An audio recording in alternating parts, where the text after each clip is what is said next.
Merci de votre fidélité à ces émissions croisées radio-vidéo sur RCF. Alain Lafont est notre invité. Bonjour Alain Lafont. Bonjour. Vous êtes membre du nouveau parti anticapitaliste et à ce titre candidat à l'élection municipale à Clermont-Ferrand. Ça fait combien de fois que vous vous présentez à cette élection, Alain Lafont? Alors en tant que tête de liste, ça sera la troisième fois. Et Chaque en fois, tant les que membre succès, d'une liste? La quatrième, cinquième fois. Cinquième fois. Oui. Vous avez toujours la même volonté, la même hargne? Surtout que là, il y a une conjonction des astres qui pourrait nous être très très favorable. Laquelle?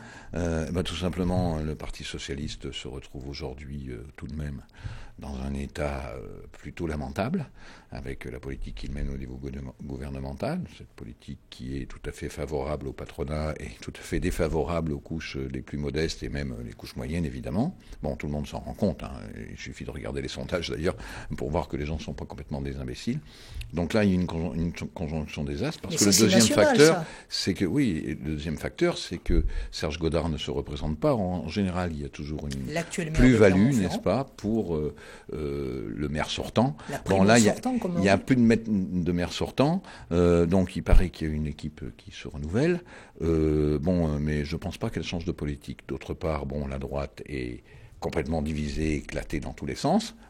Elle subit la pression d'ailleurs de l'extrême droite, n'est-ce pas? Donc nous sommes là.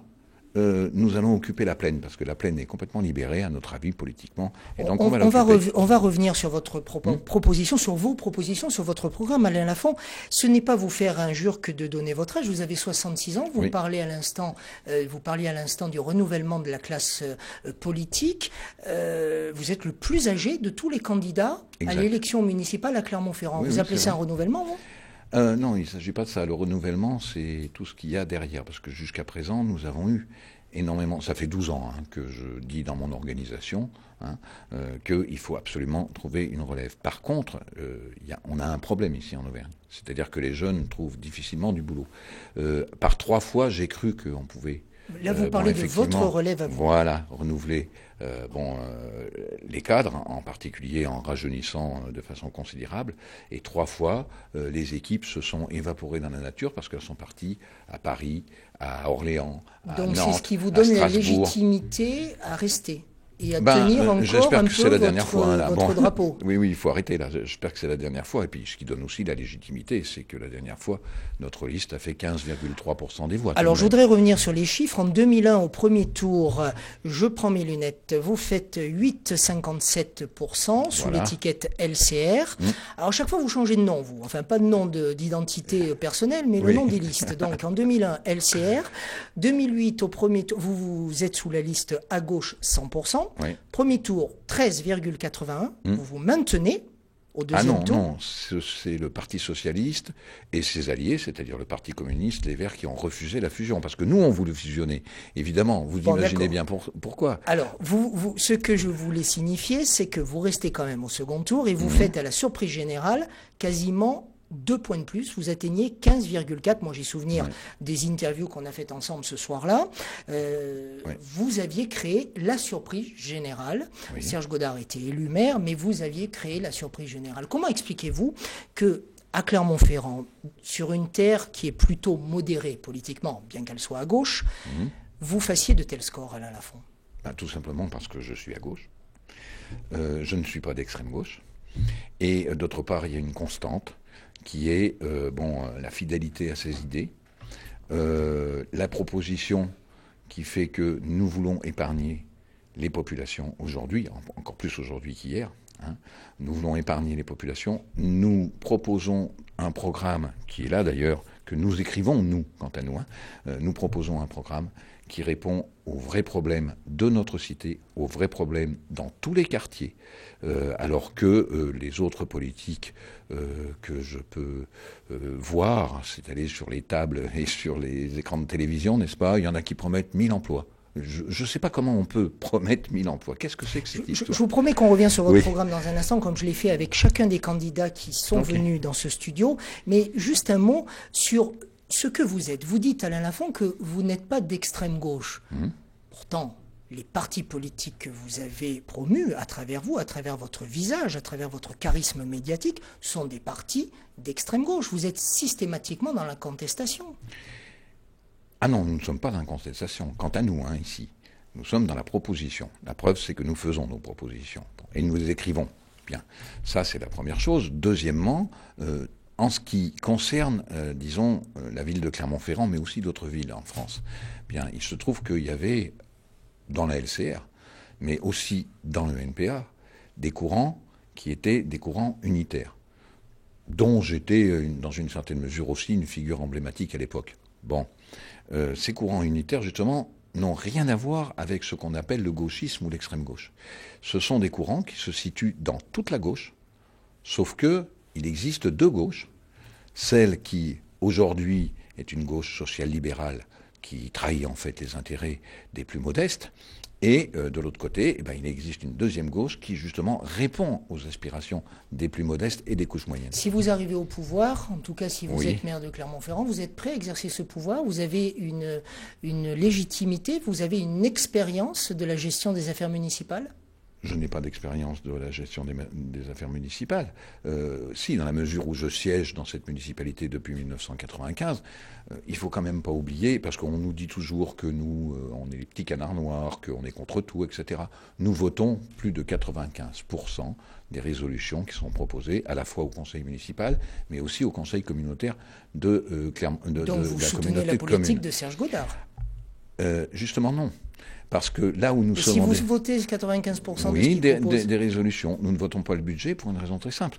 C'est que ce que nous ne votons pas, c'est précisément la portion pour laquelle, dans le cadre budgétaire, la politique, la vraie politique, se fait. Ils font des choix qui ne sont absolument pas les nôtres. Ils font des choix qui sont des choix, mais vraiment, c'est fou. Regardez. Là, ils ont choisi aujourd'hui de nous faire un stade avec 30 000 places, alors que le Clermont Foot n'est capable de recueillir que 4 000 personnes, et encore avec 1 000 ou 1 500 personnes qui viennent avec des tickets gratuits pour bourrer la salle, n'est-ce pas? Ils vont nous faire ce stade pour 90 millions d'euros à la sortie, il faut pas se leurrer, qui ne va servir à rien. Ça va il être faut comme pas un mien. faire ce stade? Bien sûr que non.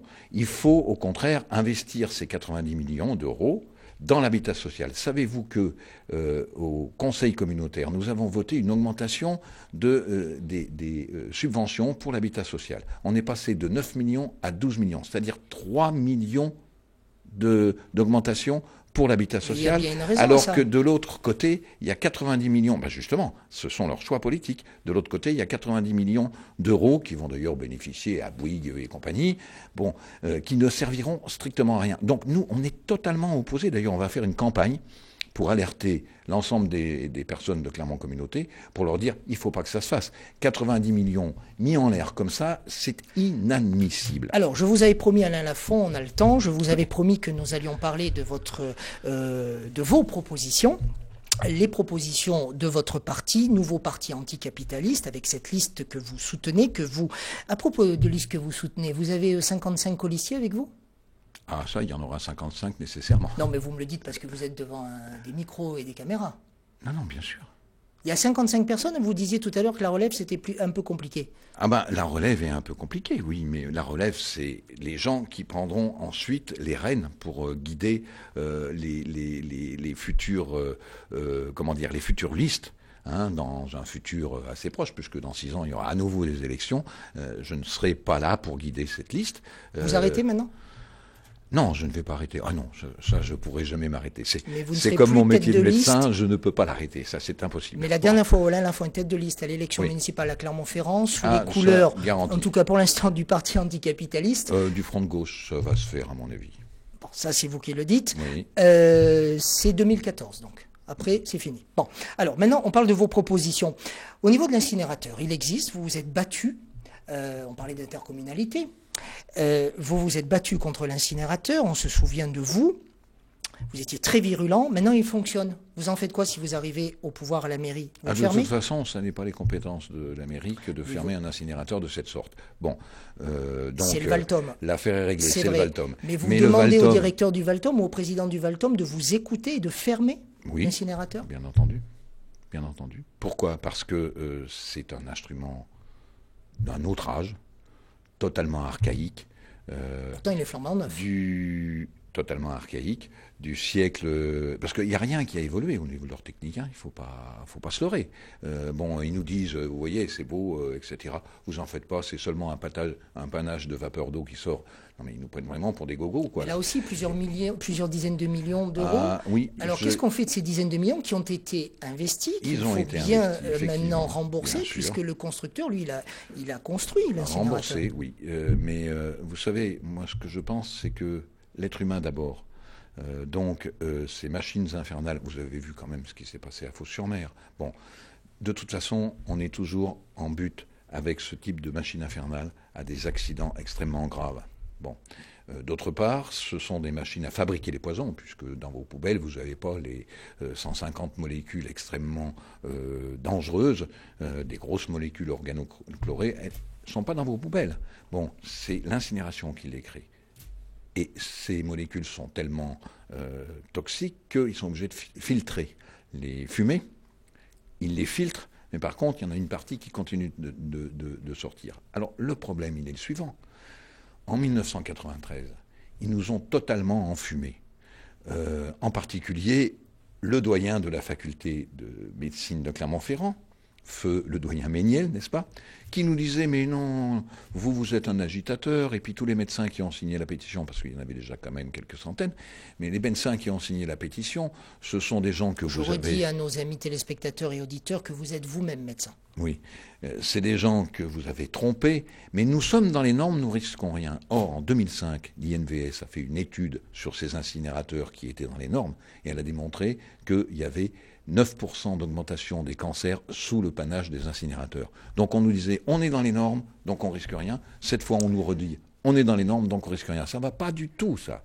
Ils nous prennent vraiment pour des gogos et ils prennent les gens pour des gogos. Ça, c'est pour votre point de vue sur la question de l'incinérateur, même si ce n'est pas la compétence directe de la ville. Il vaudrait mieux parler de ce qui se passe. Les transports publics, gratuité, selon vous, vous payez comment? C'est très simple, hein, vous savez.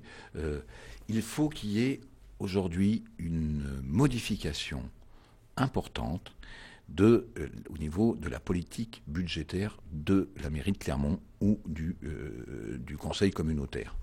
Bon, aujourd'hui, cette politique est une politique libérale. On privilégie les investissements et on laisse tomber ce qu'on appelle le budget de fonctionnement. On laisse tomber, pas tout à fait quand même, hein, bon, faut pas exagérer. Mais, donc, privilégier les investissements se fait au détriment de ce qu'on appelle le fonctionnement, c'est-à-dire des services publics. Le SMTC, je pense qu'à l'heure actuelle, ce que rapporte le prix du billet, c'est 20% du... Oui, mais vous financez comment la gratuité? Justement. Donc vous taxez les entreprises? Non, mais elles sont déjà taxées, hein, vous en faites pas, c'est légal, heureusement. Et c'est légal peut-être. Attendez, on est au maximum.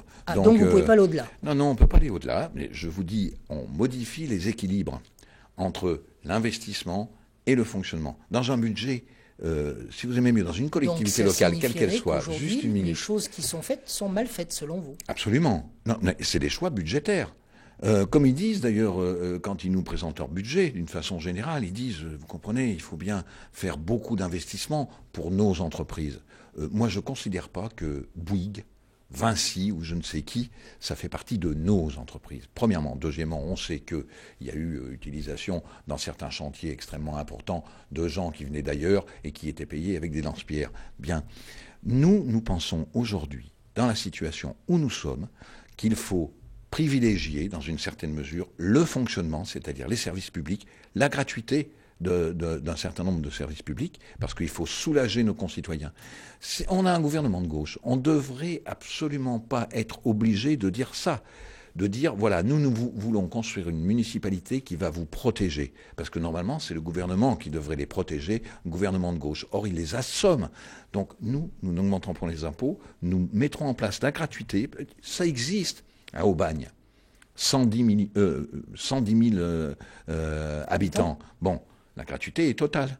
Ça existe et au contraire, vous comprenez, lorsque les gens savent que c'est à eux, eh bien, ils demandent à ce que tout le monde le respecte. Et il y a beaucoup moins d'incivilité dans les trams et les transports en commun à Aubagne que partout en France. Donc voilà, ça c'est possible. Nous le ferons.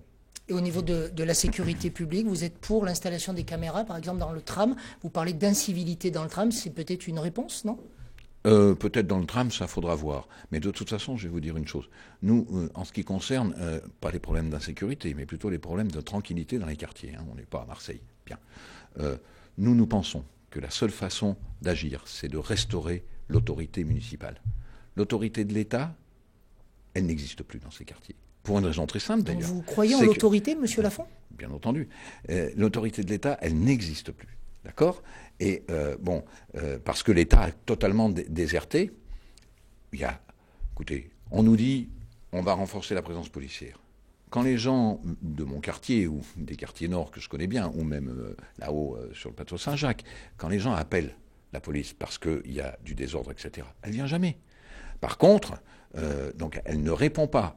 Qu'est-ce que c'est que ce langage-là ? On va renforcer la présence policière, il n'y a rien.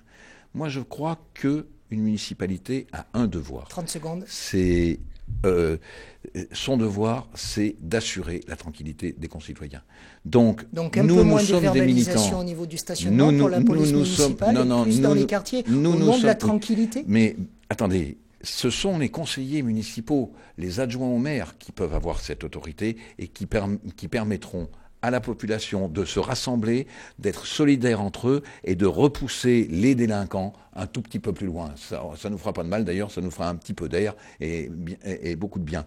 Par contre, nous mettrons aussi au pied des immeubles des jardins partagés, justement pour que l'activité ensemble, le tous ensemble, se mette en place dans nos cités là-bas, mais aussi dans tous les quartiers, et que justement ceux qui sont les fauteurs de troubles, dans le cadre de la solidarité renouée entre l'ensemble des individus, seront rejetés.